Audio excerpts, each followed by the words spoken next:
¿Qué tal, amigos? Buenos días. Bienvenidos a Entrevista al Amanecer por Venevisión. Les saluda Gregorio Rojas. Aquí estamos como todos los días, comenzando la jornada con los puntos de vista de los protagonistas de la vida nacional. Hoy nos acompaña en el estudio Óscar Misle Terrero, educador, psicoterapeuta, fundador y director del Centro Comunitario de Aprendizaje Secodap. Bienvenido. Gracias por comenzar el día con nosotros. No, gracias a ustedes por la invitación. Encantado de estar acá.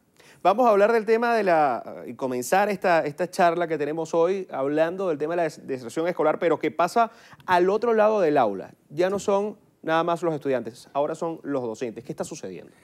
Está sucediendo que nuestros estudiantes se están quedando huérfanos de maestros, huérfanos de profesores. Se están quedando huérfanos porque los docentes, los profesores, deciden dejar la escuela, dejar los liceos por múltiples razones.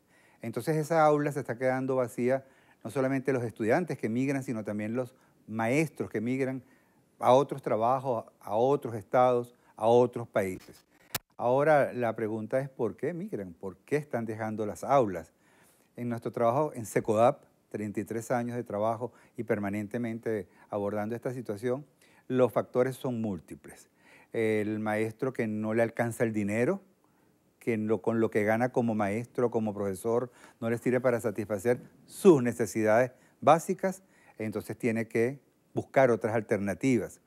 El maestro que está cansado, porque la situación es tan compleja, es tan difícil, la hostilidad de los muchachos, la frustración de los muchachos es tan compleja que no se siente con herramientas para poder psicológicamente poder abordar toda esta situación conflictiva que se va dando en la escuela. Entonces, por cansancio, por salud mental, decide dejar la escuela.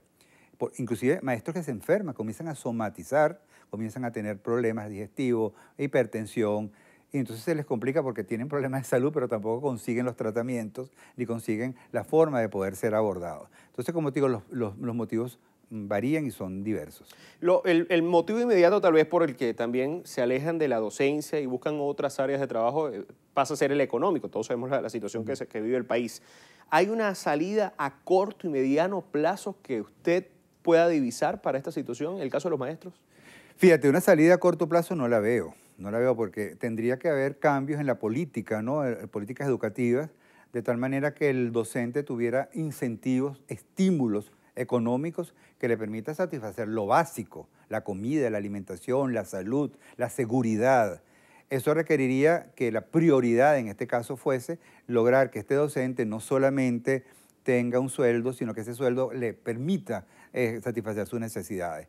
La otra política tendría que haber es entender la salud mental como un problema importante a abordar. Cómo apoyar emocionalmente a estos maestros que están angustiados, que son héroes y heroínas. Cuando uno va a un colegio público, una escuela bolivariana, y el maestro te plantea, o una escuela privada también, el panorama y qué es lo que está viviendo y qué es lo que está notando en los estudiantes.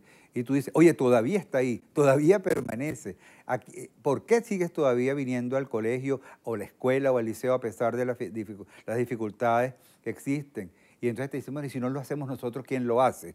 Porque también estos estudiantes tienen en su casa problemas, situaciones de violencia intrafamiliar, problemas de abandono porque la familia no tiene el tiempo para poderlos atender.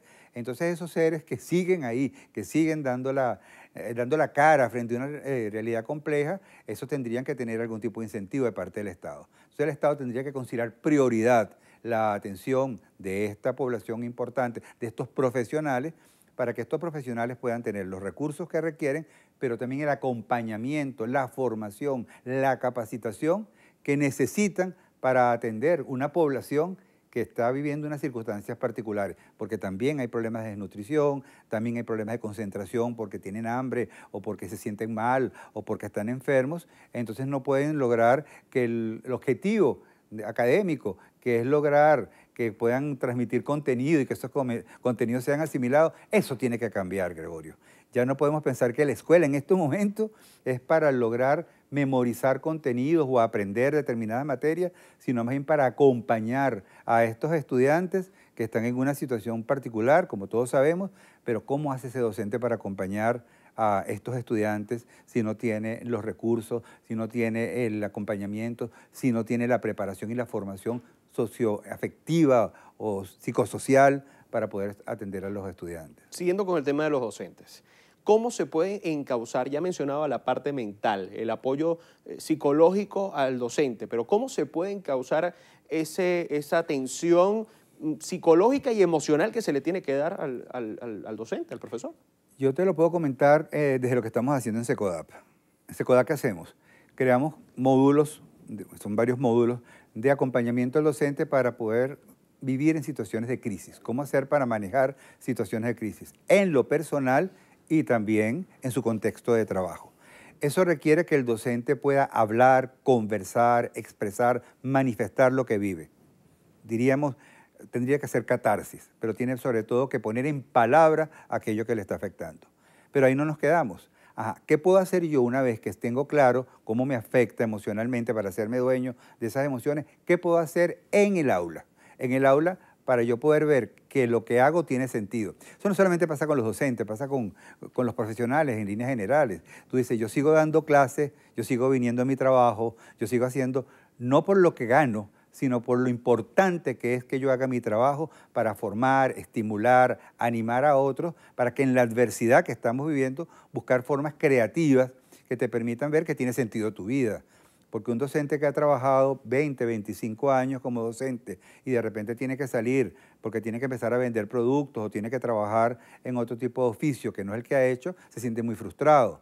Entonces, ver un poco cuál es la recompensa que tengo yo o cómo compenso yo mi vida en la medida en que voy haciendo un trabajo que la remuneración que estoy recibiendo en este momento no es económica, pero sí es el acompañamiento que puedo dar, el estímulo que puedo ofrecer a estudiantes que están viviendo en un país donde lo que me toca a mí, o lo que tengo que hacer en el país, lo puedo hacer desde un aula. Ahora esa aula tiene que dejar de ser una jaula. Esa aula tiene que ser un espacio también abierto para hablar sobre lo que pasa en el país sin hacer proselitismo político, para hablar de qué forma me puedo, esta situación me permite a mí formarme como ciudadano, por ejemplo, qué significa la democracia, qué significa la libertad, de qué manera la participación se puede hacer efectiva, y vas encontrando casos interesantísimos de docentes que a pesar de las circunstancias, a pesar de la situación, se preguntan todos los días qué sentido tiene que yo vaya hoy a encontrarme con 30, 40 estudiantes que a lo mejor no van a tener otro referente, a lo mejor no van a tener otra posibilidad, si no es la que yo le puedo ofrecer, pero desde el humano, desde lo cercano, desde la empatía, desde la compasión hacia el otro. Entonces, a lo mejor es un trabajo que no sé, la remuneración tiene que ver más bien del corazón, tiene más bien del sentido de la vocación, y de eso también hay muchos en el país.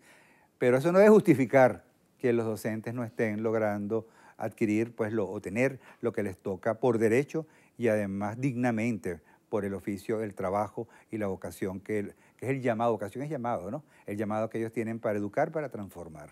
¿Cómo está afectando la migración a los niños? La migración es un problema muy grave porque eso lo ha llamado Naciones Unidas la niñez dejada atrás. Cuando un niño siente que su padre, que su madre tiene que irse del país, o ambos, o uno primero y el otro después, la situación el sentimiento de abandono es muy grande. La angustia de sentir, mi papá y mi mamá se fue a un país que está en mejores condiciones y me quedé en el que está con mayores riesgos y con mayores carencias. Entonces, esa sensación de dolor, de angustia, de rabia, de mucha rabia, es un duelo que se vive, de ese niño que siente que no está acompañado con los seres más importantes, que son sus papás y su mamá, los afecta. Pero también los afecta porque la persona, a lo mejor, que lo está atendiendo, que generalmente son las abuelas, también viven en el país con carencia, con dificultades, a veces una condición que es la edad, que tampoco recibe acompañamiento apropiado. Entonces ese niño muchas veces en la salud, por ejemplo, garantizar que tenga sus vacunas, control del niño sano, el que se le pueda garantizar, acompañar para todo lo que es su proceso de escolar, ¿quién lo hace? Una persona que también está pasando en los mismos problemas que pasa pues, el total de la población. Entonces no solamente lo afecta emocionalmente, sino también en la vida práctica. El niño se puede somatizar, enfermarse, porque no ponen palabras y el cuerpo grita lo que la boca calla. Entonces comienzan los problemas respiratorios, asma, problemas digestivos. Entonces es un problema muy complejo que requiere abordaje, muchas veces terapéutico, porque la familia no tiene y además tienen pautas de crianza distintas, ¿no?